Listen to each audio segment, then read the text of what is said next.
Hey everybody, how you doing? I don't know if you saw this announcement today, if you follow the U.S. stock market, but hedge fund guy Bill Ackman, he bought a 10% position in Chipotle. Chipotle is a chain of Mexican restaurants here in the United States. They basically sell tacos and burritos.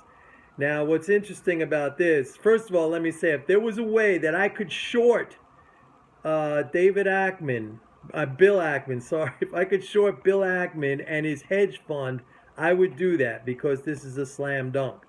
The guy has a track record that is mind-bogglingly bad, if that's a phrase, from his ventures into shorting Herbalife, which he got killed on or is getting killed on, to Valiant, which the minute he bought it, that collapsed. Not to mention his macro plays. Looks like they came right out of a playbook from Peter Schiff.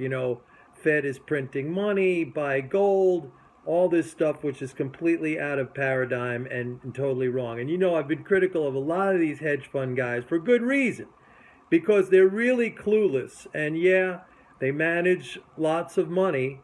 Actually, some of them are seeing the amount of money they manage go down because finally some of these institutional investors are pulling out. They're just tired of losses or no performance, okay? But they manage money because they run in circles. It's kind of it's a clique kind of a thing. They run in circles. They're known. Some of them might come from investment banks, so people think, oh, they may know something.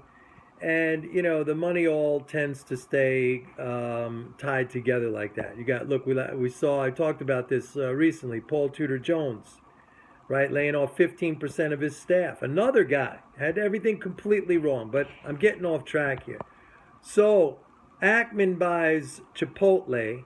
That's a $440 stock with a 65 PE ratio. Now, I don't buy stocks with PE ratios higher than 16. If you bought my course on MMT and value stock investing, you know that.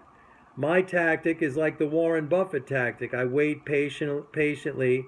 I wait till panicky zombies sell the stock market off, probably because they read something by Peter Schiff or some other idiot like Jim Rogers, and then they dump really good companies at wholesale bargain basement prices, and I swoop in there and I buy them and I make money on them every single time, okay?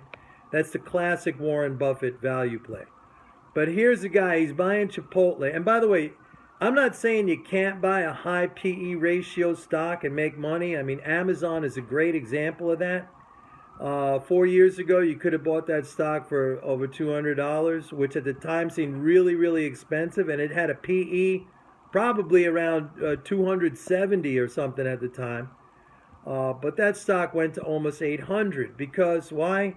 Amazon is like a once in a lifetime or once in a generation major disruptor. I mean, it is literally destroying brick and mortar retail and taking all that business and all that commerce for itself. I mean, Chipotle sells Mexican food, and as much as I like Mexican food as the next guy, selling burritos and tacos is not, it's not going to change the world. I'm sorry. So you buy a stock with a 65 PE, even if the earnings double, the PE is going to be over 30, which is still higher than the sector that stock is in. And that's assuming that the price doesn't even change. The price would not be able to change to have a 30 PE if it doubled its earnings. If it tripled its earnings, it's going to have like a 20 or 21 PE. And again, the stock price would have to stay exactly where it is. So what's he buying it for? This guy, he's not going to be in the hedge fund business very long. And it just goes to show you that, what these people do. I talked about this yesterday. This is ego, man. So the stock's down. But even though it's down, it's not down valuation wise, but he thinks he wants to make this big announcement. I bought 10%. It's funny if you go back. By the way, I wrote an article about this on my blog. If you go to MikeNormanEconomics.blogspot.com, You see the article, and in there I put the link back. I think it was in 2013. There was that famous exchange on CNBC between Carl Icahn, the gruff, rough Carl Icahn, and Ackman. And it was hilarious because Carl Icahn on air said, "You know what? I used to beat up kids like you on the playground when I was growing up in Queens in my tough neighborhood." It was freaking hilarious. And exactly, I mean, I totally get it with Icahn. Ackman's this guy, this prissy little, he tries to present himself like this cerebral Ivy Leaguer. You just want to punch him right in the face, okay? Like a lot of these guys, like George Soros' son. I don't know if you've been reading about this guy.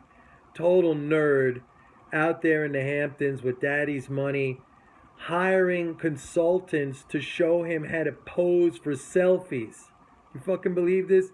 This is a punchable face if I have ever seen one, okay? With the big thick glasses, playing with daddy's money, getting all the models and hiring consultants to get the girls and to teach them how to pose for selfies.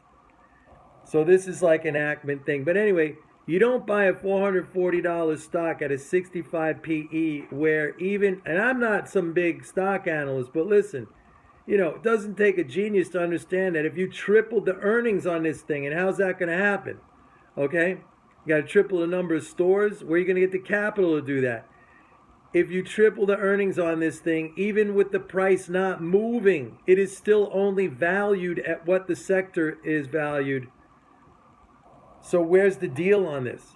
So Ackman's gone, man. If there was a way I could short this guy, I would totally short this guy. But once again, the lesson here is just like the lesson with Kyle Bass and the lesson with Jim Rogers and the lesson with Schiff and the lesson with Bill Gross and the lesson with Jeffrey Gundlach, that a fool and his money are soon parted. Remember that. Bye-bye.